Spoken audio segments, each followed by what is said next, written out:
donde hablamos de todo sin filtro. Política, deporte, cultura, pop, lo internacional y lo que está pasando en Universidad de las Américas. Un lugar para informarse, opinar, entender la actualidad tal como es. Y para acompañarme en este recorrido está nuestro periodista Benjamín Muñoz. ¿Cómo estás, Benjamín? Muy bien, Estrella, listo para revisar todo lo que está marcando la pauta hoy. Tenemos un programa muy variado y con invitados muy especiales. Así es, primero vamos a una pausa y volvemos. Decidiste estudiar online. Trabajaste duro para llegar a este momento. Este momento es tuyo. Estudia la carrera que quieres 100% online. Matricúlate ahora en executive.utla.cl. Universidad de las Américas. Ya estamos de vuelta con más información y abrimos este bloque con temas que están marcando la agenda política nacional. ¿Verdad, Benjamín? Así es, Estrella, ya que partimos con el debate en torno al crédito con aval del Estado, el CAE, que vuelve a generar polémica tras la defensa del gobierno a los embargos a deudores. Exactamente, porque el presidente José Antonio Kast señaló que el Estado tiene el deber de recuperar recursos públicos, aunque aseguró que existe una intención de persecución. Esto en medio de críticas desde la oposición y un debate que no solo es económico, sino también social sobre la deuda estudiantil. Pero para profundizar en este tema, saludamos a Cristian, nuestro periodista político, quien nos puede dar una mirada más completa de esto. Muchas gracias. Aquí lo importante es entender que el CAE representa un conflicto de fondo entre dos visiones. Por un lado está la responsabilidad individual. Quienes acceden a un crédito deben pagarlo, pero por otro existe una crítica estructural al sistema que generó altos niveles de endeudamiento en estudiantes. El gobierno intenta equilibrar ambas posturas, pero medidas como los embargos generan una tensión porque pueden percibirse como excesivas. Además, vincular esto con una inversión en educación inicial muestra una estrategia política clara, justificar el cobro en función de otras prioridades sociales. El gran desafío es cómo lograr el equilibrio entre sostenibilidad fiscal y justicia social, ¿verdad? Claro, y ahí, para este tema, tenemos a una invitada que es Constanza Chonhout, discúlpame si me equivoco, diputada del Frente Amplio. ¿Cómo estás, Constanza? Muy buenas tardes. Hola. Muy buenas tardes, muy bien. Muchas gracias por la invitación. Muchas gracias a usted por darnos este espacio. Bueno, como primera pregunta, ¿usted cree que el gobierno ha defendido medidas como embargo de deudores argumentando responsabilidad individual? ¿Comparte esta mirada? A ver, lo primero es que la discusión no es si es que hay que cobrar los créditos o no. La discusión es en qué marco de reglas, de proporcionalidad y de sostenibilidad y posibilidad de pago real de quienes hoy día tienen que hacer el pago de sus cuotas. Y lo segundo, a propósito de los embargos de los sueldos, es si efectivamente la Tesorería General de la República cuenta o no con esas facultades, porque la Tesorería lo que está haciendo es invocar una norma del Código Tributario que hace referencia al cobro de impuestos. Y el crédito con aval del Estado no es un impuesto, de manera que debiese regirse por la regla general de juicios para efectos de solicitar el cobro vía tribunales. Entonces, es una discusión que tiene varias aristas y que yo creo que lamentablemente el gobierno lo ha abordado muy mal, lo ha abordado como si las personas que tienen que hacer pago de sus créditos fueran adversarios del gobierno, fueran enemigos del Estado, y creo que lo que nos corresponde a todos como representantes del Estado a propósito de una política que significó mochilas muy pesadas para muchas familias en Chile a propósito de altas tasas de interés al momento de su ponderación, es algo que también tenemos que dar una respuesta que esté a la altura de ese desafío. Constanza, acá Benjamín, ¿el CAE en su opinión profundizó desigualdades más que resolverlas? Lo que pasa es que el CAE fue una política que, por un lado, lo que permitió fue ampliar el acceso de los jóvenes a la educación superior, en un contexto donde en Chile hace ya varios años y desde la dictadura, la educación es considerada un bien de mercado y no un derecho social, de manera que siempre hemos tenido que pagar por la educación, entendiendo que eso depende del esfuerzo personal y de la capacidad que cada uno tenga para pagar. En ese contexto, el CAE fue una medida que permitió que muchos estudiantes, que por supuesto no podían pagar la universidad al contado, pudiesen acceder a la educación superior. El problema es que esa política no fue ni corregida, ni actualizada, ni como debiese ser, reemplazada por una que tuviese más criterios de justicia, que asumiera la educación como un derecho, que entendiera que lo que se requiere es un sistema de financiamiento estable y sostenible a la educación superior y no a través del endeudamiento personal. Y durante mucho tiempo estuvo con condiciones muy gravosas para efectos de su pago y que, por cierto, además ha significado un desembolso permanente por parte del Estado a las arcas de los bancos privados. Entonces, es un diseño que pudo haber servido en algún momento a propósito de ampliar el acceso, pero que rápidamente quedó en tela de juicio y de eso no se hicieron cargo los gobiernos anteriores y lamentablemente todavía no podemos dar una solución concreta a ese tema. Yo tengo una pregunta bastante... yo creo que a todos les importa, a las personas como ciudadanos comunes, ¿qué va a pasar con los diputados que no han pagado el CAE? Que si no me equivoco son 8. ¿O qué cree usted que va a pasar con ellos?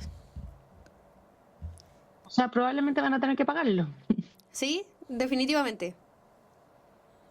O sea, es que la regla es que tiene que pagarse.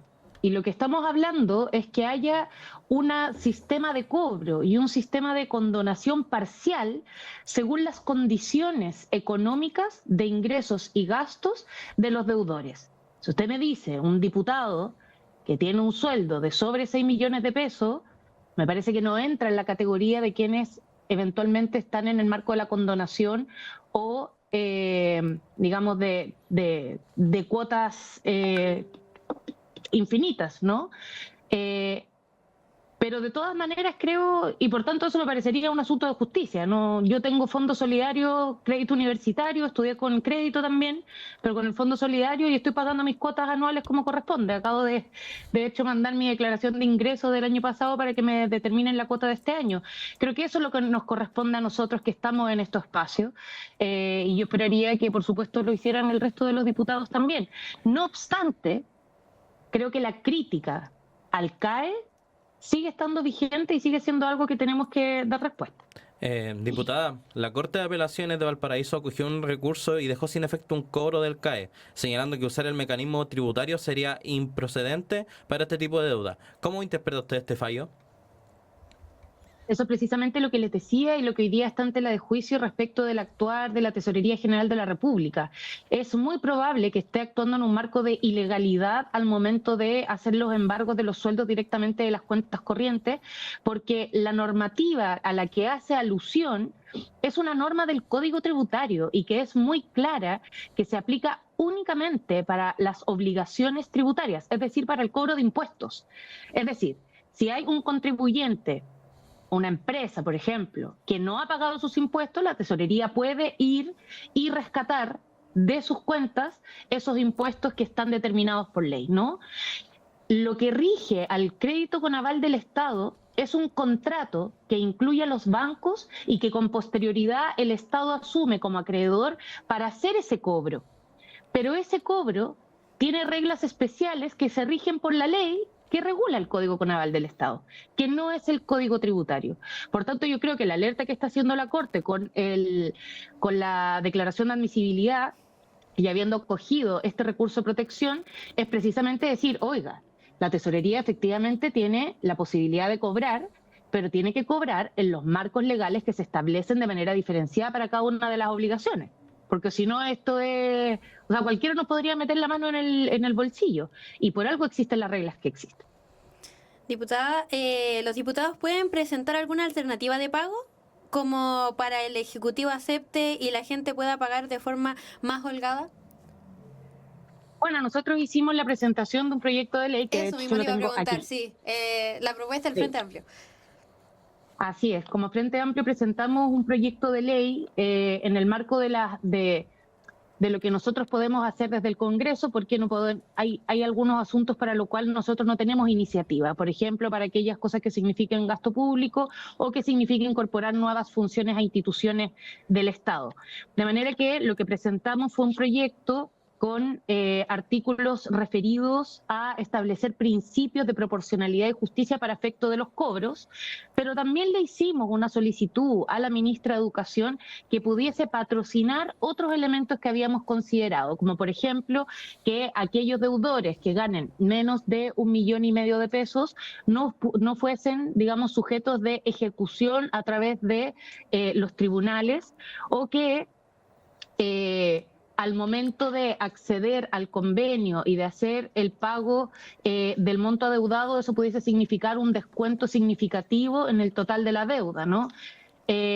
O que, por ejemplo, en los convenios se estableciera un plazo máximo de ciertos años, después de lo cual se entiende cumplida la deuda. Y yo creo que, lamentablemente, si bien el año pasado se logró avanzar en la discusión sobre un plan de condonación y criterios para el pago, que de hecho hoy día en un debate que tuve en la mañana, un mismo diputado de derecha lo consideró que había sido una buena planificación, a pesar de que votaron en contra el año pasado. Bueno, hoy día volvieron a votar en contra en la comisión donde se vio este proyecto de ley, de manera que lamentablemente vamos a tener dificultades para poder hacerlo avanzar. Y es lamentable, porque al final esto queda al arbitrio del Ejecutivo, que al menos durante estos meses ha mostrado no ser exactamente criterioso, ni justo, ni equitativo con las distintas realidades que viven los chilenos y chilenas. Diputada, ya para ir cerrando, quería preguntarle si es legítimo cobrar con herramientas tributarias una deuda que, según algunos argumentos, tiene naturaleza civil y no tributaria. No, pues. O sea, las reglas... La legislación tiene criterios y marcos súper claros. Si lo que dice el Código Tributario es que este mecanismo de embargo de cuentas se aplica para obligaciones tributarias y no estamos hablando de una obligación tributaria, es una ilegalidad. Punto. Diputada, muchas gracias por darse el tiempo de responder todas nuestras preguntas y por darse el tiempo de realmente estar en esta reunión. Por supuesto, muchas gracias a ustedes por el espacio de conversación.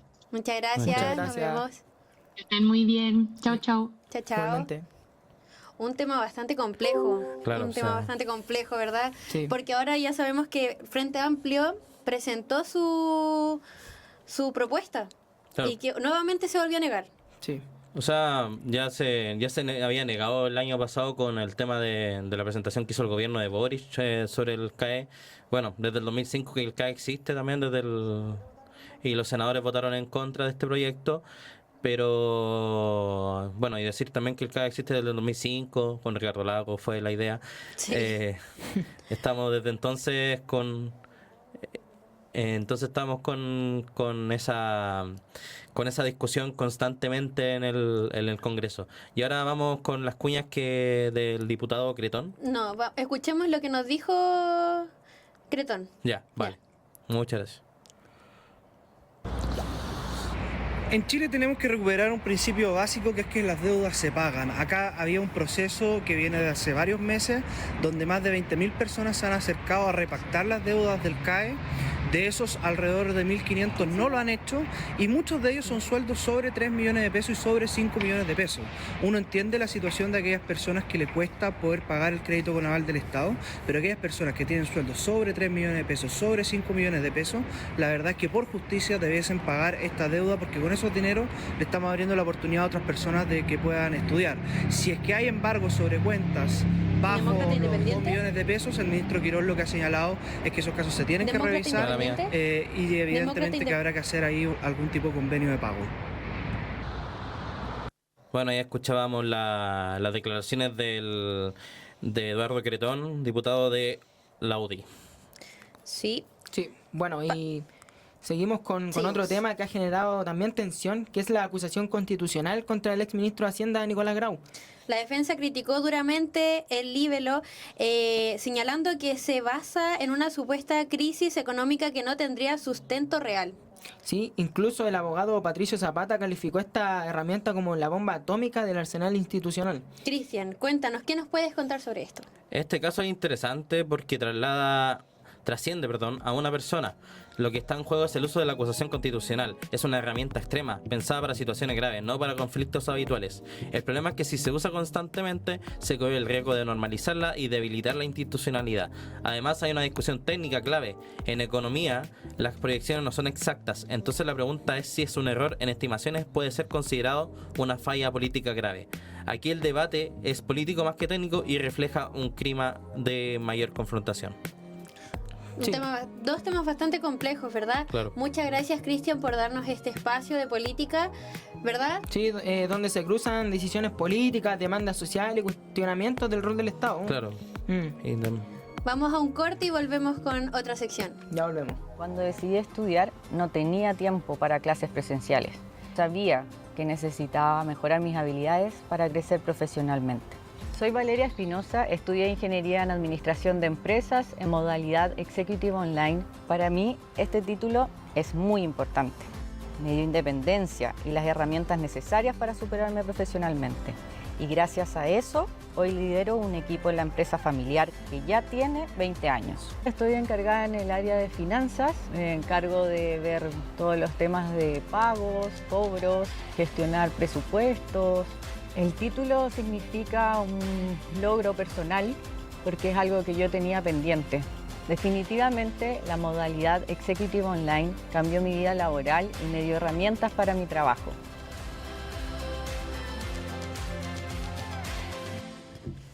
No, Bueno, porque se escuchan seguimos los con más micrófonos. en nuestro programa y ahora nos vamos al mundo de la cultura. Todo esto en manos de nuestra periodista Paula Kisling. Bienvenida, Paula. Muchas gracias, Benja. ¿Cómo estás? Bien, ¿y tú? Tenemos un invitado, muy bien, gracias. Tenemos un invitado que estábamos esperando hace mucho tiempo, se Sí. logró concretar. Muchas gracias, Freddy, por venir. Gracias por la invitación. ¿Cómo ha Gracias. estado tu semana? Bien, ahí con hartas cosas, como en el Teatro del Puente, la verdad es que no paramos nunca. Como tenemos programación todo el año y hacemos otras actividades paralelas, entonces siempre hay algo que hacer entretenido en todo caso, siempre pasan cosas. Bueno, Freddy Araya es actor, gestor cultural también, podemos decir, y codirector del Teatro del Puente, Sí. una de las salas más emblemáticas de Santiago y de Chile, porque está sobre el puente, sobre el río Mapocho. Eso es muy único y muy propio de nuestra cultura metropolitana, podríamos decir. Sí. Bueno, Freddy, para empezar yo quería preguntarle que cuál considera que ha sido la misión principal del espacio y qué lo diferencia de otras salas del país. Bueno, como decía la Paula, primero el espacio físico es relevante porque es el único teatro en el mundo que está sobre un puente. Y en términos artísticos, nuestra misión ahí está muy relacionada con la promoción y la difusión de las creaciones de jóvenes artistas de las artes escénicas principalmente. Nosotros como una metáfora, esta vez sí es una metáfora, de lo que es un puente, tratamos de que las compañías que están empezando su carrera puedan proyectar su trabajo hacia otros espacios, hacia otras instancias que los hagan crecer. Y la verdad que desde 1998 que existe el teatro, yo estoy ahí hace 21 años con mi socio Francisco Osa, hemos visto pasar muchas compañías jóvenes, muchas creadoras y creadores, dramaturgas, directores, elencos, en fin. Y uno mira hacia atrás y se puede encontrar con muchas obras que ya son parte como del referente del teatro contemporáneo chileno, entonces eso nos da mucha satisfacción de sentir que ha habido ahí una plataforma que ha acogido esos trabajos y que los ha proyectado y que de alguna manera hemos aportado para que esas compañías estén trabajando hoy en día y tengan un reconocimiento y tengan también un lugar en la historia del Teatro Nacional. Es verdad eso, perdona, me voy a salir un poquito de pauta, Sí. pero es verdad que el Teatro del Puente siempre le ha dado mucho espacio a los grupos nuevos de dramaturgia, los grupos nuevos teatrales, y eso no se puede negar. Lo otro que te iba a preguntar es que... corrígeme, la primera obra que se montó fue Los bufones de Shakespeare, Sí, ¿no? exacto, porque al principio ese teatro lo inauguró la compañía Sombrero Verde, Ujú. donde estaba María Izquierdo, Willy Sembler, Boris Cuercha. Entonces, y ellos hicieron, el primer montaje fue Los bufones de Shakespeare, en el año 1998. Perfecto. Sí, Sí, yo porque estaba ahí tenía como una duda, había entre 97, 98, 99. No, sí, de eso repente es. la información es 98, sí. perfecto, aclaramos eso. Un gustito personal. Así que ¿Usted considera retomamos. qué tan difícil es hoy para la nueva generación abrirse camino en el mundo del teatro? Yo, la verdad, siento que siempre ha sido difícil. En el teatro, las artes en general no son no es una herramienta como para ser competitivos en un mundo que es tan capitalista como el que vivimos. Y no lo digo que solamente en Chile, o sea, siempre tendemos a pensar en este país, pero uno que conoce gente de otros lugares y ha conocido realidades de otros países también en todo el mundo, es complejo. Ahora no es imposible, hay gente que lo logra y hay gente que trabaja y vive de eso. Yo personalmente trabajo y vivo del teatro, hago teatro desde la gestión, con el Teatro El Puente, hago clases, actúo, a veces produzco algunas cosas, entonces siempre dentro del mundo teatral. Hay gente que se dedica más a otras cosas y es posible, es difícil, yo creo que siempre es un desafío porque el teatro es un espacio de mucha reflexión, es un espacio que requiere también, sobre todo de público, que yo creo que ahí sí en Chile y en Latinoamérica en general, salvo, yo diría, excepciones como en Argentina puntualmente, en Buenos Aires, que uno ve que ahí hay un soporte muy fuerte en las audiencias. En Chile hay algo que todavía falta, que es esa parte que es tener audiencias que estén que sientan que el teatro es algo importante y relevante en sus vidas, que es como, ¿sabes qué? Prefiero no tomarme una cerveza y comprarme una entrada al teatro, por ejemplo. Es decir, como tener como esas decisiones.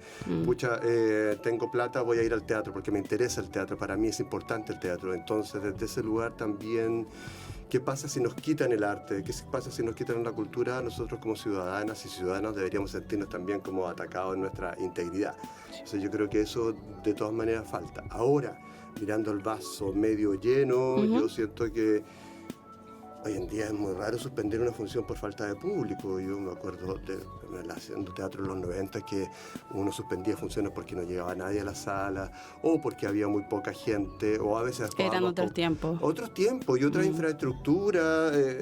Hoy en día uno Sí, es verdad eso. piensa en lo que pasa como, claro, cuando llegan las compañías y ven un teatro que tiene aire acondicionado, que tiene todo esto, una buena mesa de sonido, una buena mesa de luz, una buena parrilla, sillas cómodas, un espacio cómodo. Antes eso era muy raro, o sea, uno actuaba en espacios que en el invierno estábamos todos muertos de frío, literalmente muertos de frío, y actuando y salía vaporcito. Entonces eso ahora no sucede. No digo que no falten cosas, pero también hemos dado un paso importante. Creo que también desde que se creó el Ministerio de la Cultura, antes era impensable. Nosotros antes teníamos una división de cultura dentro del Ministerio de Educación.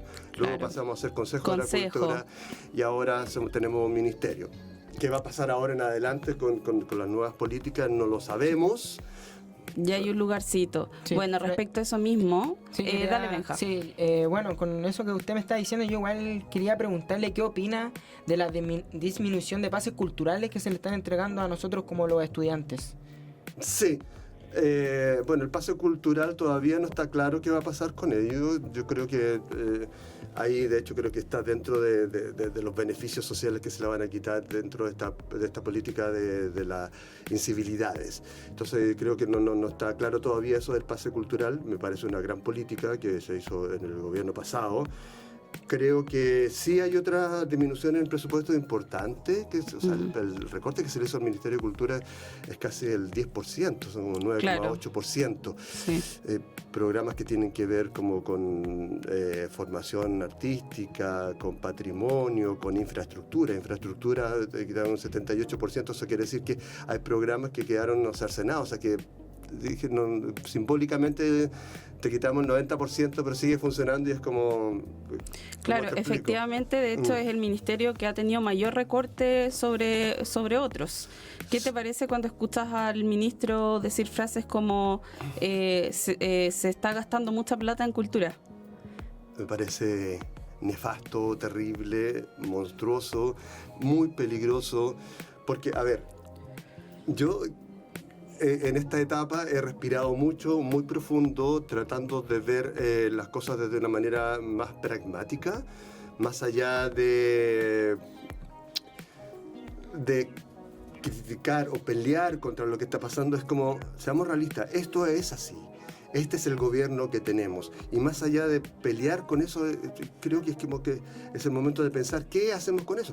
Obviamente, me gustaría tener un ministro que abordara el tema desde otro lugar. Y que sí, vamos a recortar esto, pero vamos a hacer esto otro. Que dice o sea, la frase que tú acabas de repetir es como, ¿por qué está en cultura entonces? O sea, no tiene ninguna capacidad, no tiene ninguna mirada que por lo menos diga... Siendo hijo de un artista, además. Sí, pero claro, que en realidad como que eso es como casi un currículum que le pusieron ahí para decir qué vinculación tiene con eso. Para mí no es ningún referente. Entonces, desde ese lugar a mí me da mucho miedo porque uno esperaría que él defendiera su ministerio, que se pusiera la camiseta y no fuera solamente como un delegado que viene a cortar, así como un sátrapa, de esa figura como que existía antes, que vengo ya como desde el rey que dice tu misión es cortar esto otro y nada más. O sea, es un ministro de Cultura, de un ministerio importante, un ministerio que se creó hace poco y que debería tener una impronta más como ¿qué vamos a hacer ahora? Son tiempos difíciles, hagamos esto, no sé. Por eso eso es mi gran pero también creo que es una instancia de reflexionar, porque pensando que podemos esperar, que vamos a boicotear un gobierno, que esperemos que caiga un gobierno. Yo no quiero una crisis así para el país. No, por supuesto. Mucho. Entonces, ¿qué podemos hacer con eso? Y yo también esperaría desde el Ministerio de la Cultura, que es como, mira, saben que no tenemos fondos para esto, pero busquemos alternativas. Siempre he pensado que uno mira... Siempre pongo como ejemplo Buenos Aires porque la realidad que tenemos más cercana, es más parecido a nosotros, el país. Pero estamos años luz. Sí, estamos años luz y ahí va a un teatro, tienen un rico bar, por más chico que sea el teatro, tiene un bar y todo, y eso genera muchos ingresos para la sala. Entonces, desde ese lugar, a lo mejor, ¿qué podemos hacer para generar las condiciones para que los teatros puedan generar ingresos desde otro lugar? Poder tener un bar, tener un café, sin tener esa tramitación que hacen imposible tener una patente de alcohol. Entonces, toda esa burocracia. Entonces, como que ahí hay una contradicción que uno podría aprovechar. Si ustedes están hablando como de la permisología que le ha hecho tanto daño a este país, entonces veamos totalmente. Ayudamos ahí. Sí. Ya, sí. Mira, voy a dejar una pregunta abierta mientras vamos a escuchar unas palabras de Iván Insunza. ¿Te puedes poner ahora los fonos? Ustedes han enfrentado momentos tremendamente complejos como el año 2013, más allá de lo pragmático de la resolución de problemas. ¿Cómo se atraviesa personalmente esa crisis sin caer en abandonar el proyecto? Esto a la vuelta de las palabras de Iván Insunza, que tiene dejó ahí unos comentarios para el Teatro del Puente. Así que eso, vamos con las palabras de Iván.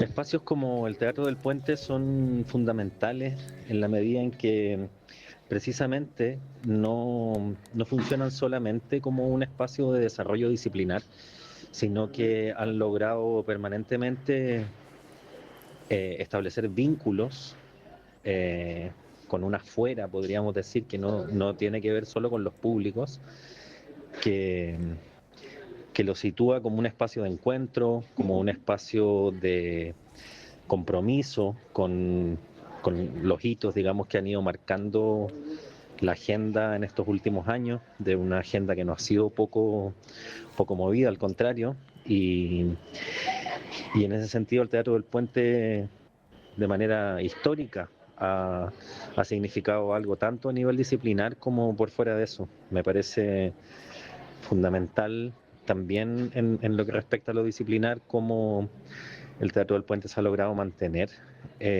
siendo un espacio para el teatro emergente, para el teatro contemporáneo. Perfecto. Iván Insunza, magíster en artes y doctor en filosofía, ahí con palabras para el Teatro del Puente. No sé si retuviste, si quieres decir algo respecto a las palabras. Bueno, agradezco las palabras y... Ex revista Hiedra también, por falta de financiamiento. Sí, un lindo acabó. proyecto, Revista Hiedra, muy bonito proyecto. Hicimos hartas cosas juntos ahí. Sí. Nada, y como que escuchar como desde ese lugar también una mirada externa de que resume un poco del puente, igual me da un poquito de emoción, que debo reconocer, y le agradezco a Iván las palabras. Y bueno, sí, como un poco respondiendo a lo que, tomándome lo que dice y a tu pregunta, yo creo que tiene que ver como cuando uno se hace cargo de un espacio que uno puede ser como muy irresponsable, como muy idealista cuando toma un teatro de esa naturaleza, porque lo último que piensa es que cuánto vamos a ganar y cuánto vamos a hacer con esto, qué vamos a lograr. Uno nunca mira, no tiene esas expectativas para nada. Más bien las ganas de hacer cosas, yo creo que es como lo que en cualquier sentido las ganas son lo primordial. Y teníamos muchas ganas con mi socio Francisco Osa de hacer eso, de espacio, retomar el Teatro del Puente que ya estaba cerrándose, entonces retomarlo y darle como un nuevo impulso. Y todo eso, el del 2013 fue fundamental porque ahí miramos un día, estábamos tan felices haciendo teatro y que estaba funcionando, pero revisemos las cuentas y es como, ¿sabes qué? Esto no está cuadrando, estamos trabajando nosotros gratis, poniendo plata más encima para que esto funcione, trabajando en otras cosas para poder pagar las cuentas. Entonces, con el dolor de nuestra alma, tenemos que cerrar porque es totalmente inviable, o sea, no podemos avanzar hacia ningún lado. Y yo creo que ahí pasó algo que fue muy bonito, que yo creo que nos dio mucha esperanza, que todavía nos mantiene el corazón lleno de ese impulso todavía, fue el apoyo de toda la comunidad. Sentir que la comunidad estaba como con el Teatro del Puente, ahí nos dimos cuenta de lo mucho que significaba para la comunidad artística y la sociedad el Teatro del Puente. Entonces eso nos ayudó a nosotros. Y ahí yo creo que hay un ejemplo más allá del Teatro del Puente que tiene que ver, porque desde ahí, desde el ministerio, dijeron, desde la institucionalidad, dijeron, algo importante está pasando acá. ¿Por qué a la gente le importa tanto? ¿Por qué se está reuniendo tanta gente? Salvemos el Teatro del Puente, porque finalmente estaban visibilizando algo que estaba pasando con la gestión independiente. Entonces ahí la institucionalidad dijeron, yo creo que es importante tomar en cuenta esto. Y ahí apareció una política súper importante que era como de apoyo a organizaciones culturales. Apareció el programa de intermediación. Entonces, ahí yo creo que cambió un poco la historia de la política cultural en Chile. Y eso es muy interesante. No lo digo que haya sido solo el Teatro del Puente. El Teatro del Puente fue solamente una manera de visibilizar eso, claro, porque el apoyo que tuvo... que representó todo ese movimiento. Y eso fue muy interesante. Y para nosotros ese apoyo y ese cariño, y que sobre todo que cada vez que hacemos la convocatoria abierta para la programación llegan 200, 250 proyectos cada año, que sentimos que todavía es un espacio vigente, que un lugar donde la gente quiere estar. Entonces eso nos da energía. Se entiende. Bueno, muchas gracias por estar con nosotros, Freddy, por esta gran conversación. Y bueno, vamos a pasar a dar la información sobre qué es lo próximo que se viene usted, si tiene alguna hora que esté participando, una web para su próxima fecha, las mismas redes sociales. En este fin de semana, el último fin de semana de El Cala, una obra muy interesante que habla un poco del derecho a vivir, en qué condiciones, un poco ahí tocando el tema de la eutanasia, qué el dolor y qué significa vivir en ciertas condiciones, y está muy interesante, un monólogo muy bueno de Mario Villó, dirigido por Mario Villó. Y luego viene el colectivo de Peu, que ya ha estado en el Teatro del Puente, que algunos ya conocen, que habla mucho de la cultura y la cosmovisión de la cultura mapuche, y eso se llama Maún, que está relacionado con la lluvia, con el agua, y es un proyecto muy interesante que nos hace reflexionar justamente el lugar donde estamos, cómo era antes y hacia dónde vamos, y la relación con la naturaleza. Y eso a partir de la próxima semana va a estar Maún en el Teatro del Puente. Revise la cartelera. Esa de Cayuqueo. Sí, Roberto Cayuqueo. Sí, eso va a estar ahí. Sí, perfecto. Y www.teatrodelpuente.cl, cartelera y otras actividades. Tenemos talleres también, así que actividades gratuitas. Redes sociales que también están Teatro subiendo del Puente, información. En Instagram y Twitter, ahí estamos. En Teatro del Puente está en todas partes. Bueno, ahí quedó claro. Muchas gracias, Freddy, por acompañarnos en este programa. Y gracias, Paula, por tu bloque de cultura. Logró. Se logró. Muchas gracias, Paula. Benja. Bueno, vamos a un corte y ya volvemos. Ya sea en la primera carrera, que fue presencial, o en la segunda, que fue en la modalidad Executive Online, el tema de los tiempos, poder adecuarlo a mis tiempos, eso fue como lo que más agradezco. Soy Franco Contreras, me titulé en Ingeniería Civil Industrial en la modalidad Executive Online. El cargo que ocupo es súper demandante. Nosotros tenemos pasos a producción, trabajamos en la noche. Entonces la modalidad, el poder adaptarme a mis tiempos, fue excelente para poder sacar la carrera. La modalidad Executive Online me permitió poder seguir enfocándome en mi trabajo, en la familia, tener tiempo para mí y poder estudiar y sacar esta segunda carrera que tenía como deuda personal. Me llamaron de la universidad porque había sido premiado por excelencia académica dentro de la universidad. Me sentí orgulloso del logro obtenido. La universidad te da conocimientos y uno tiene que saber utilizarlos y poder potenciar un poco esos conocimientos. Lo logré y valió la pena.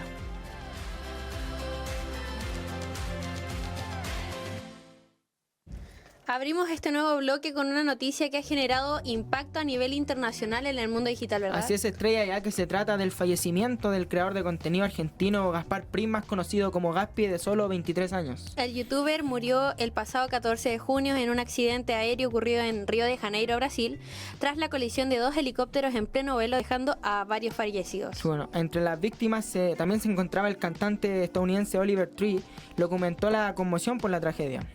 Gaspi se había convertido en una figura muy reconocida en redes sociales, destacándose por su estilo de humor irreverente y sus entrevistas callejeras, ¿verdad? Sí, que contaba con millones de seguidores, su contenido conectaba especialmente con la audiencia más joven, convirtiéndolo en uno de los creadores más influyentes de su generación. Su fallecimiento ocurre además en un momento en que su carrera seguía creciendo a nivel internacional. Sí, la noticia provocó una fuerte reacción en redes sociales, donde miles de seguidores y figuras del mundo digital han expresado su pesar.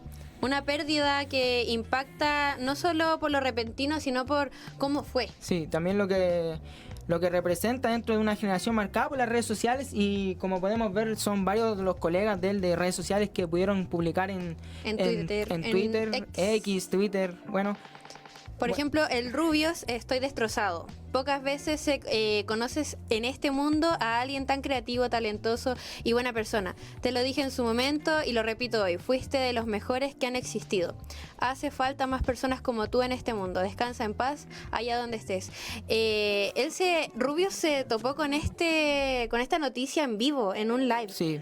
Donde él no sabía cómo reaccionar, la verdad, sí, con una risa nerviosa, cortó el live de repente para ver si era verdad la noticia, porque pensaron que era falso al principio. Exactamente. Bueno, y acá hay un mensaje del creador de contenido de español, Ibai, que es bastante conocido en redes sociales, y también tenía videos con Gaspi, donde fueron a otros países a probar comidas y diversos videos, que dice: qué absoluta desgracia, qué absoluta tristeza, y que es esta vida a veces, no sé ni qué decir, descansa en paz, Gaspi. Un fuerte abrazo a toda la familia y amigos.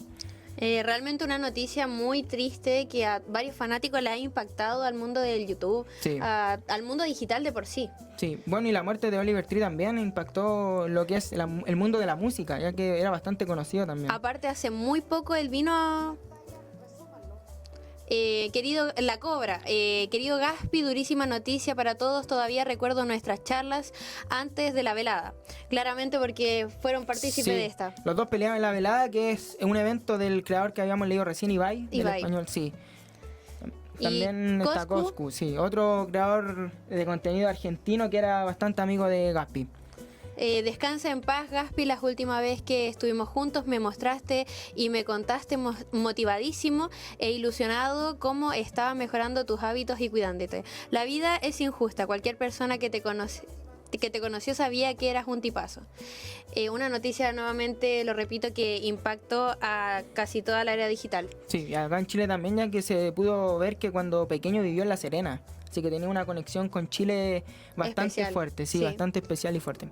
Vamos a un corte y volvemos con otra sección.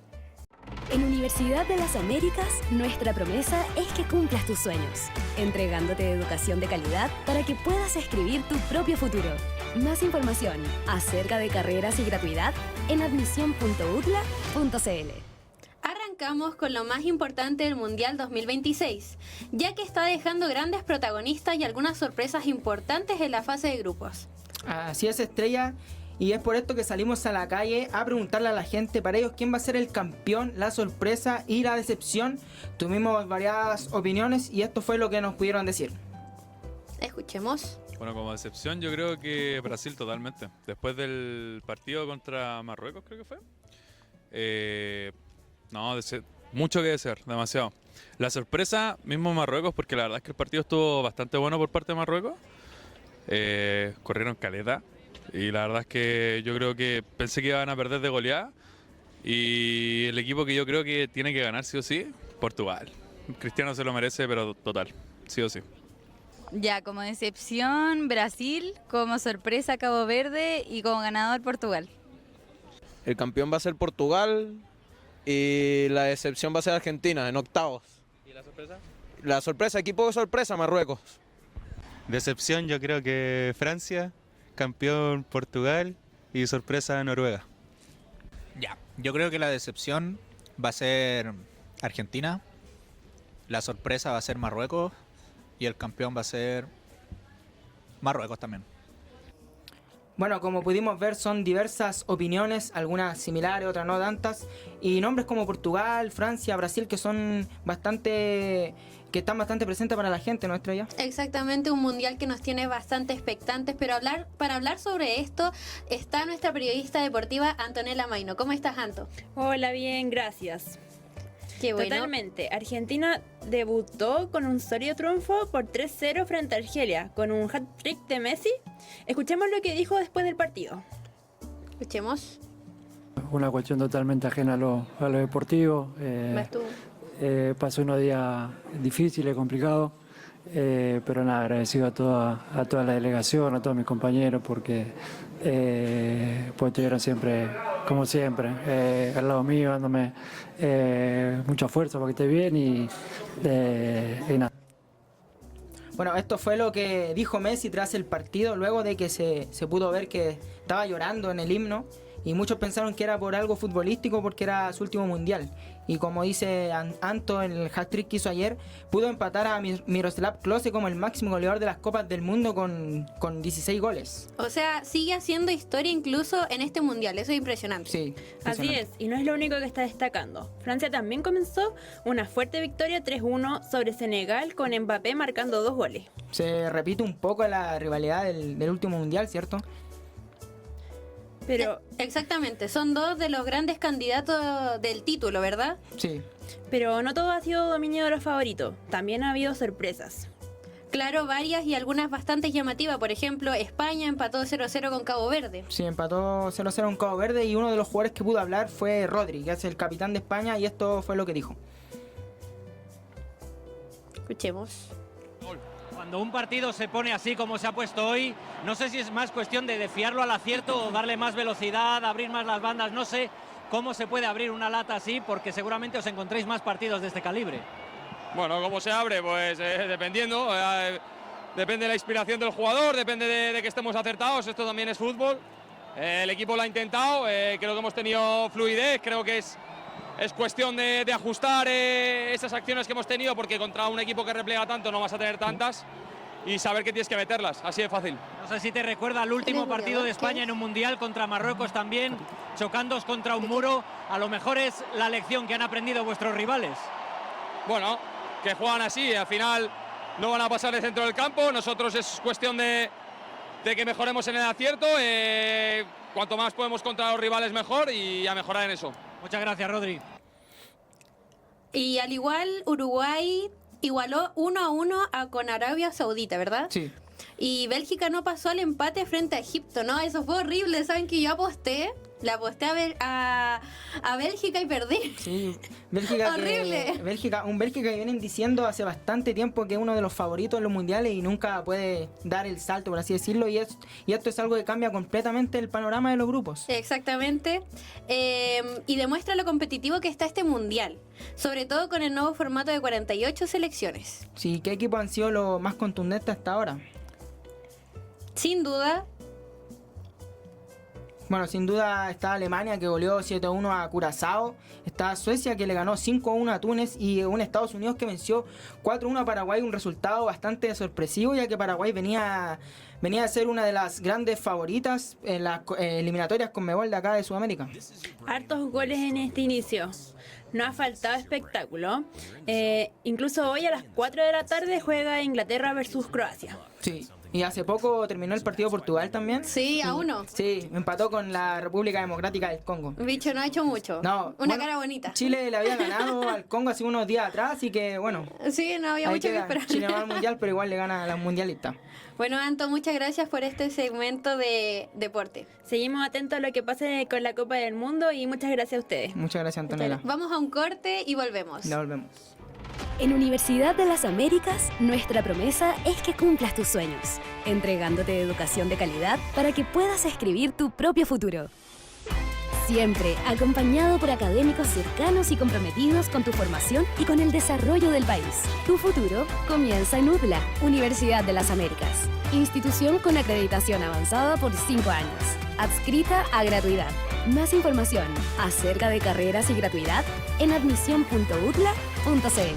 Bueno, y seguimos con más información porque el inicio del Mundial también se vivió con fuerza en espacios universitarios. Así es, el aula magna de la Universidad de las Américas, estudiantes participaron de una jornada marcada por el fútbol, la motivación y la vida universitaria. Bueno, una actividad que ya habíamos mencionado en el programa anterior y que se desarrolló durante la transmisión en vivo del partido inaugural entre Sudáfrica y México, generando un ambiente de verdadera fiesta deportiva entre los estudiantes. Pero no solo hubo fútbol en las pantallas, los asistentes participaron en actividades como fútbol tenis, juegos vinculados al FIFA, intercambios de láminas de álbum del nuevo mundial. Sí, y además la jornada contó con implementación técnica, valores y entrega de indumentaria deportiva como premios, lo que incentivó aún más a la participación de los estudiantes. Una instancia que busca conectar a la comunidad universitaria con el deporte y con futuros profesionales del área deportiva y del periodismo. Y con eso, gracias a eso, ahora tenemos a nuestro nuevo invitado, Martín. Muchas gracias por estar acá. Hola, muchas gracias por la invitación a ustedes. Agradecerles Martín Vázquez, ¿verdad? por el espacio. Sí. Martín Vázquez. Tú eres comentarista y locutor. Sí, soy locutor de fútbol y comentarista deportivo. ¿De qué año? ¿De segundo año de periodismo? De segundo año de periodismo. Genial. Cuéntanos, tú estuviste como a cargo de los comentarios de los partidos, ¿verdad? Sí, en esa instancia estuve a cargo de los comentarios. Ahora sí, en los próximos encuentros me voy a poder desenvolver como relator, que es mi fuerte, pero igual se hizo lo que se pudo. Genial. Y cuéntanos, ¿cómo se vivió la experiencia en el aula de República? Bueno, fue un ambiente muy grato, un ambiente bonito, lo que hizo el DAE fue espectacular, toda la gente reunida, fue como reencontrarse con esa instancia en la que los colegios estábamos reunidos todos viendo el Mundial. Claramente ahora sin poder ver a nuestra selección, pero se sigue viviendo el cariño, ese ambiente tan cálido, tan bonito y competitivo también. Genial. Genial, sí. ¿Te parecieron buenas las actividades que igual se hicieron, aparte del partido, como dices tú? Sí, completamente. Sí, porque se pudo ver que se jugó FIFA, tenis, fútbol creo que había también. Así es, fue competitivo en todo aspecto. El fútbol tenis, después en los momentos de cooling break o momentos de entretiempo, nos pusimos a relatar lo que era el fútbol tenis y estuvo muy entretenido. Estuvo divertido entonces. Sí. Me dijeron que hubieron invitados ahí. Sí, futbolistas, ¿verdad? Jugadoras de fútbol. Mira, ¿quién estuvo presente? Bueno, no me acuerdo exactamente el nombre, pero fueron jugadoras de Universidad de Chile, de Palestino, trayendo también al jefe de comunicaciones de Palestino, de Antofagasta y una seleccionada chilena. Genial. Bueno, bastante interesante. ¿Tú crees que esto se pueda replicar en otros lados o una iniciativa que pueda empezar la UDLA de buena manera? Sería muy bonito que se replicara también en otras sedes de la universidad, ahí buscando también otros prospectos para relatar, comentar, para que se vaya expandiendo también y darle la oportunidad a los que no han tenido este privilegio de poder comentar, relatar frente a los alumnos compañeros de la universidad. Sí. Martín, terminó hace poquito el partido de Portugal. Cuéntanos, ¿lo viste? Sí, estuve atento a todo, en todo momento al compromiso. Empató 1-1 Portugal con República del Congo. Sí. Un rival que muchos daban que se iba a terminar yendo goleado a este compromiso, pero dio una sorpresa tremenda, empatando a finales del primer tiempo al minuto 45+4. Un tremendo golazo de fuera del área, de cabeza para empatar este compromiso, donde se está criticando la mala participación de Cristiano Ronaldo. 100%. Que no conectó con el equipo, estaba arriba pidiendo el balón y no concretó ninguna jugada de peligro. Martín, bueno, pudimos hacer una encuesta donde preguntamos cuál era la sorpresa, el campeón y la decepción de este mundial. Yo quería preguntarte a ti también, para ti, ¿cuáles son esas selecciones? Bueno, La decepción para mí empezando sería España.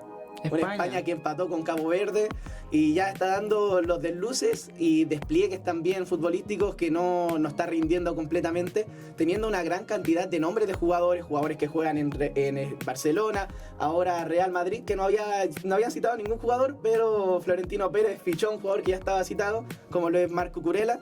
Y como revelación yo creo que Japón. Sí, Japón 100%. Japón es una selección que se ha ido construyendo desde el 2019 en adelante y así han mantenido los jugadores, entrenador. Empezaron muy jóvenes y siguen adelante como si de un manga se tratara. Lo están haciendo espectacular, rescatando un empate 2-2 contra una Holanda que era favorita también a quedarse con el certamen. Y para mí, si me preguntan futbolísticamente hablando, la campeona debería estar entre Francia y Argentina. Ahora, si tocamos la fibra del corazón, Portugal. Portugal. Sí. Ayer vimos que estaba relatando el partido de Francia contra Senegal. ¿Cómo viviste esa experiencia que no lo hiciste en el aula magna, sino en una sala más cerrada con otros dos compañeros? Así es, estuvimos en esta misma sala, de hecho. En esta misma sala, relatando. Agradecer también al profesor Patricio Gutiérrez que nos dio el permiso para arrancarnos de su clase y venir. Pero fue un partido tremendo. El primer tiempo fue un 0-0 increíble, donde el partido estaba más cargado hacia el lado de Senegal, pero Francia en el segundo tiempo se desenvolvió. Didier Deschamps hizo los cambios perfectos, ingresando a Barcola para romper nuevamente el esquema defensivo de Senegal, y el partido terminó con un 3-1 que refleja que el segundo tiempo fue espectacular, y el que se lo perdió, de verdad que se perdió una mina de diamantes. Y de los próximos partidos que vienen, cuéntanos, ¿cuál es el que más te llama la atención? Por ejemplo, mañana.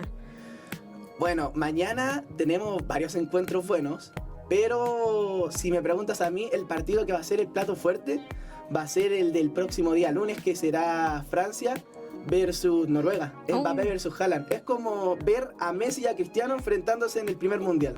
Genial, no se lo pueden perder, Y de hecho se están haciendo las conversaciones para sacar ese compromiso también desde el aula magna. Mira, genial, entonces para que los estudiantes de la Universidad de las Américas vayan nuevamente a vivir esa experiencia. Tremenda iniciativa, de nuevo. Así es, una gran iniciativa ahí para también dejar invitados. También se está esperando hacer un compromiso de octavos de final en la misma aula magna como un evento masivo. Tremendo. Muchas gracias, Martín, por venir y por toda esta información deportiva. No, muchas gracias a ustedes por la invitación y por darme este pequeño espacio para hablar de fútbol. No, siempre invitado. Gracias, Martín. Vamos a un corte y volvemos.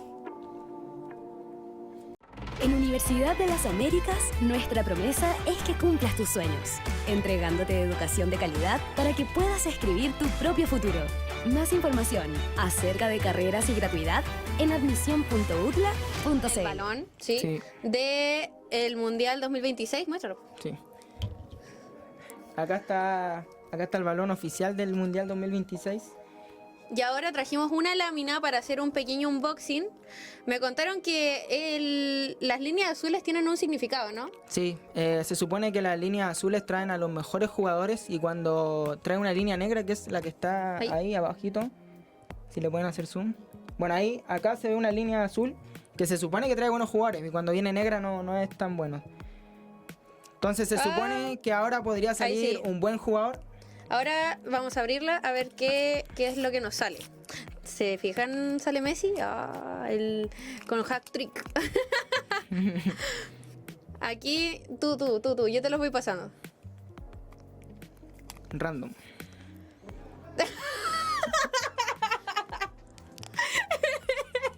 Es gracioso. Japonés, la sorpresa para varios. Japón. Aquí. Bueno, Argelia perdió. Uy, ¿saben qué? Los mejores jugadores, Uy. Salieron re buenos. 3 lucas me salió el... De Bosnia. Ahí.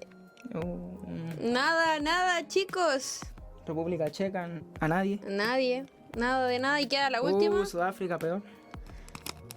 No quiere salir más encima. Ya. Ahí está Messi. Aquí está Messi. Ahí, la última. Nada de nada bueno. Traeremos más sobres para ver qué es lo que nos sale mejor. No, horrible. Muchas gracias. Nunca fueron los buenos. Una mentira. No crean en estas cosas. Creo que era el sobre negro, no el azul. Que era Antes de cortar el programa, queremos agradecer la producción por hacer todo esto posible. Muchas gracias a todos los que nos vieron el día de hoy. Nos vemos en otro próximo capítulo. Hasta luego, nos vemos, que estén bien.